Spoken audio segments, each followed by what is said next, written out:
Hey everyone, what I have here is the Arzopa Z1RC. This is an affordable and portable 16-inch QHD monitor that I purchased 2 or 3 months ago. I've been mostly using it with my Apple Mac Studio, and when you connect it to a computer or laptop or whatever, you can power it and connect it using a single cable. But right now I've got 2 cables connected because I've got it connected directly to my Nintendo Switch 2. So I've got Type-C for power, and I've got mini HDMI going to HDMI in the Nintendo Switch 2 dock. It is a super flexible solution. You can use this with desktops, laptops, mobile phones, Raspberry Pis, tablets, gaming consoles. You can use it in a lot of different situations. So without further ado, let's dive into the review. Arzopa is a technology company based in Shenzhen, China, that is known for selling portable USB monitors and digital photo frames.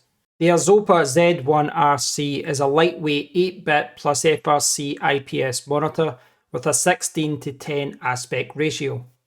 It has a 16-inch QHD display boasting a maximum resolution of 2560 by 1600 pixels, a 60Hz refresh rate, 500 nits of brightness, and 100% of the sRGB color space.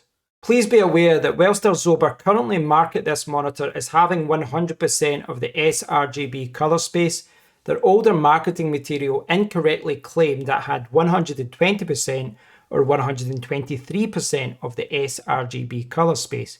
Keep this in mind as many online stores continue to display marketing images that show this incorrect specification. Whilst the panel is not a true 10-bit display, it adopts frame rate control to simulate the 1.07 billion colours that 10-bit displays offer. It does this using a technique called temporal dithering, which allows the display to flicker between 2 colours rapidly to simulate a shade in between.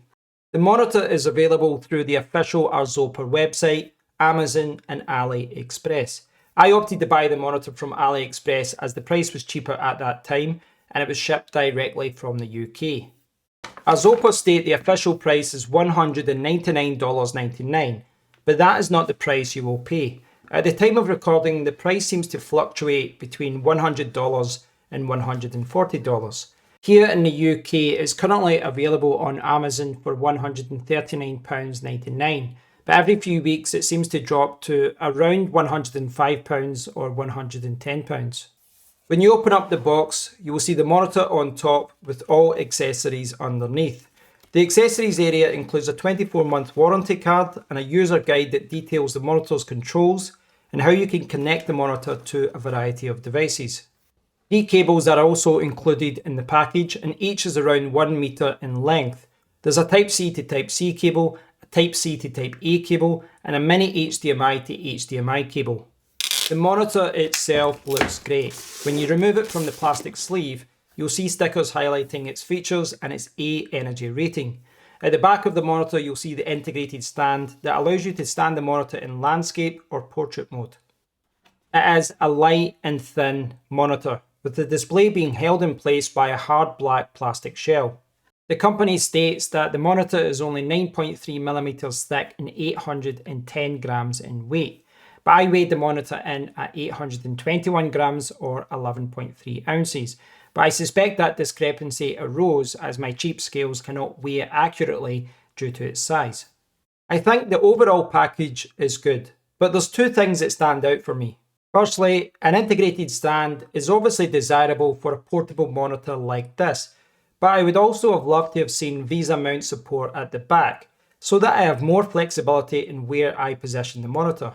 Secondly, the package does not contain a bag or a sleeve to store your monitor. This is something that many USB monitors come packaged with, so I was disappointed to see that it was not provided. Arzopa does sell a portable monitor sleeve bag separately, and all the reviews I have seen for it are positive. It retails at $30 or £30, so be sure to factor this additional cost in if a monitor bag is important to you. All of the monitor's controls are on the left-hand side. At the top is a power button that doubles as a return button when you're in the menu system, an adjustment button that controls volume or brightness, and the main OSD menu button. At the bottom is a mini HDMI port and 2 Type-C ports. You will also find a 1-watt speaker in the middle of the controls, with another 1-watt speaker on the opposite side. 1-watt speakers are nothing to get excited about and are certainly no replacement for good laptop speakers or dedicated Bluetooth speakers, but I was pleased to see that speakers are integrated into the monitor, as they can prove to be useful. The user guide notes that the monitor does not have an internal battery, and to ensure that you deliver a minimum power of 5 volts, 2.4 amps, which equates to 12 watts. If you're connecting the monitor to a computer which has a Type-C port that supports DisplayPort, Alt mode, and power delivery, you can connect and power the monitor using a single Type-C to Type-C cable, such as the one that is provided with the monitor. If you want to connect the monitor to your phone or tablet using a Type-C connection, or connect to a computer or games console using the monitor's mini HDMI port, the user guide advises powering the monitor using the provided Type-A to Type-C cable. Be aware, however, that you can use any Type-C cable to power the monitor under those circumstances. You only need to ensure you provide at least 12 watts of power to the monitor. I've been mostly using the monitor with my Mac Studio, and I've been using it out of the box. I've just been using the default settings and I've been happy with them. But there are some calibration options there, and they're actually quite useful. And there's more than what you would expect for a portable monitor. So in the manual here, you can see 3 buttons at the top. The power button acts as a return key. There's a volume brightness adjustment, and that button allows you to go up and down in the menus. And then we've got the menu settings button itself, and those are the 3 buttons there. Power or return, volume and brightness, up and down, and then the menu settings option. Now, as far as brightness goes, you push up and it'll show brightness. Now, it's grayed out right now, and the reason it's grayed out is because I'm using Mac OS. So if I go into my settings here, I can put the brightness up and down in my operating system. So because I'm connected to Mac OS, it kind of grays it out because it can't control it. So that's okay, that's to be expected. But if it was connected to a phone, a games console or something, you should be able to adjust those settings.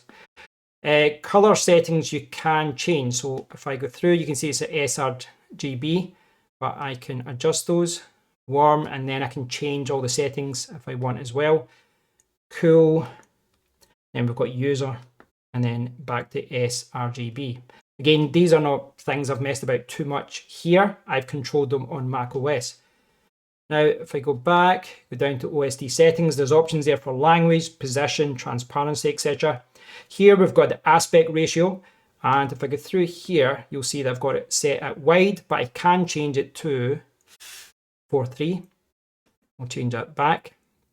There's also an option there for HDR mode. Now, if I set it to off, it will restart, but basically Mac OS is taking over here and it's in auto mode, and I control whether HDR is enabled through Mac OS. Now, the last option here you'll see at the bottom here is signal source, and you can see that you've got an option to control the volume and mute and low blue light, etc. But the signal source there, you can see that it's set to Type-C2, and that's because at the side here we've got mini HDMI, but we've got 2 Type-C ports. So if I connected multiple sources to this, for example my laptop but also my phone, I can use the menu here to switch between those input sources. The integrated stand makes it easy to position the monitor at different levels in both landscape mode and portrait mode. But be aware that if you are positioning the monitor vertically, you will need to position the monitor with the Arzopa logo on the left to ensure that all buttons and ports are accessible at the top. I do think the integrated stand is useful, but it does not always give you the height that you need. Whilst there is no Visa mount support, the monitor's size and weight makes it a great fit for many tablet and laptop stands. I've been using the monitor with a tablet stand that I own. It's proved to be a great setup, as I can position the monitor in just about any angle or height. The only problem I discovered in my own setup was that the provided Type-C to Type-C cable was too short to reach the right-hand side of my desk. This was easily resolved by buying a cheap 2 meter long USB 3.2 Gen 2 cable. The Arzopa Z1RC's high QHD resolution and 100% sRGB color coverage makes it a great choice for adding extra real estate to your desktop or laptop setup. If you're tethered to a desk, you obviously have many different monitor setups available to you, so a USB monitor may not always be the best choice. Now, in my situation, I have found it to be useful, as I can easily move it around into different positions to suit my needs, such as at the side of my ultra-wide monitor or underneath my ultra-wide monitor. A traditional monitor doesn't give you that same flexibility. Laptop users will obviously benefit from a USB monitor such as the Z1RC, especially those of you who tend to have a lot of apps open at the same time. In my day job as an app developer, I use a triple display setup in the office consisting of 2 Dell monitors and 1 Dell laptop display. But at home, I usually just use my work laptop on its own, relying on Alt-Tab to constantly switch between apps. So by connecting the Arzopa monitor to my laptop, I can double the space available to me and make my life a lot easier, all with a single cable. The monitor can be connected to mobiles, tablets and game consoles too, but I don't believe the Z1RC should be considered a gaming monitor, as it doesn't have low latency and is limited by its 60Hz refresh rate. I don't think either of those limitations are a problem, unless you're playing first-person shooter games or other types of games which require fast refresh displays. I've been using it with my Switch 2 occasionally to play Zelda and a host of other games, and I've been delighted with it. I did primarily buy the monitor for productivity, but it's good to know that it can be used for gaming when I need it. So here we are at the end of the review, and I must say I am delighted with my purchase. I did have a USB monitor a few years ago, several years ago now probably, but I never fit that monitor into my daily schedule. But with this one, I'm using it every single day. Most days I have it with the kickstand down and I have it on this tablet stand, and I've got it at the side of my monitor. But I have used it a few times downstairs with my laptops as well. And it's just been a productivity workhorse for me. It's just really helped my setup here. I do actually have other like full-size normal monitors that I can use, but I do find that it's quite bulky. You know, it's quite big and bulky to have 2 or 3 normal monitors. With this, I can kind of put it at the side. It's quite thin. I can power it with a single cable, and if I want, I can take it away. I can put it underneath the monitor, which is something I do with video editing. It just gives me that flexibility that I don't have normally. Now, one of the selling points of this, of course, is that kickstand. It's something that is missing from a lot of portable monitors like this. It's definitely a selling point. I have found it useful, but I would have loved to have seen a VESA mount here as well. Some of the monitors I've seen that have VESA mounts don't have a kickstand, so it's, you know, kind of pick your poison. But yeah, the kickstand, it doesn't look like it's going to support a lot. You know, it looks like it could break, but I've not had any issues with it so far. And if I switch to the webcam, you can see that you can put it, you know, almost vertically here, but it goes quite low as well if you need it low, like that. And again, the key thing to remember is that if you're putting it vertically, you have to put it that way. You have to put it with the buttons at the top, so that, well, I guess technically you could put it that way, but if you want to access the power button and the menu settings, etc., you have to have it that way. But the buttons have to go somewhere. You know, that's just a limitation of every single monitor. So overall, delighted with it, and especially at the price. These monitors are not expensive.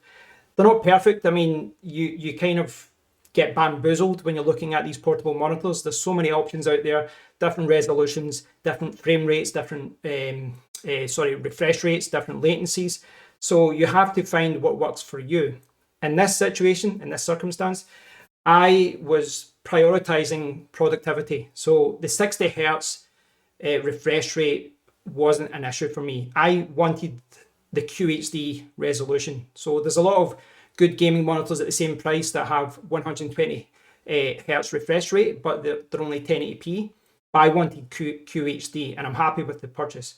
But buying this and using it for every single day over the last few months, it's given me the confidence to buy another one. I think in the future, I'll maybe buy one that's dedicated to gaming. Will it be an Arzopa one? I don't know. I'll review my options, but I must say that, you know, so far I've been really impressed with it. Time will tell over 2 or 3 years how it lasts, but they do give you a long guarantee. So yeah, really happy with it. So thanks for watching, guys. I hope you've enjoyed my detailed review of the Arzopa Z1RC. It's something I do use every day, and it's something that I can vouch for. But as always, be aware of what it is and what it isn't. Look at all the specs, look at what it lacks, and look at what it offers, and make an informed decision. And I hope you do find this video useful, but as always, don't take everything I say as gospel. This is just my experience, in my opinion. Look at some other reviews out there. There's some great YouTubers out there that have done reviews of this as well. So check out a few other reviews as well, just to see, you know, get a balanced opinion of it from other people. But my experience of it so far, using it every single day, this is a fantastic monitor. I hope you've enjoyed the video. If you have, please do give the channel a subscribe, leave a comment, give it a like, all that good stuff. And if I set this down, I can say, until next time, take care.